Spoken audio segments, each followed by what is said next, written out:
Sementara itu, Kepala Dinas Perikanan dan Ketahanan Pangan Kota Denpasar, Ana Agung Bayu Brahmastra, menyatakan Kota Denpasar masih kekurangan pasokan ikan air tawar. Kondisi ini membawa prospek menjanjikan bagi pengusaha ikan air tawar di Denpasar. Permintaan ikan tawar di Kota Denpasar masih tinggi, sedangkan produksinya masih rendah. Kondisi ini sangat membuka peluang untuk berbisnis ikan air tawar.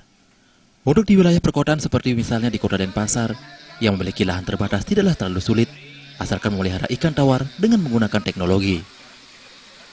Menurut Kepala Dinas Perikanan dan Ketahanan Pangan Kota Denpasar, Ana Agung Bayu Brahmastra, memelihara ikan bisa di pekarangan rumah dengan menggunakan teknologi, sehingga penggunaan lahan dan air bisa lebih diirit.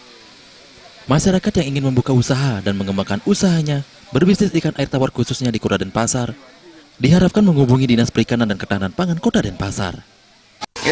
Banyak sebenarnya tekniknya untuk menaraikan di pekarangan dengan teknik modern sekarang. Itu juga menjaminkan juga ikannya akan bisa dikelola dengan baik ya, dengan teknologi air bisa diirit segala macam.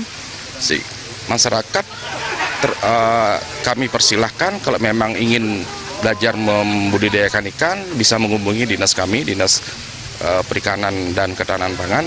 Kami akan memberikan bimbingan dan teknis bagaimana cara memelihara ikan di daerah perkotaan yang kita sebut dengan urban farming seperti itu. Hasil produksi petani ikan bukan saja untuk dikonsumsi, namun juga ditampung di kolam pancing yang nantinya akan digunakan untuk lomba mancing.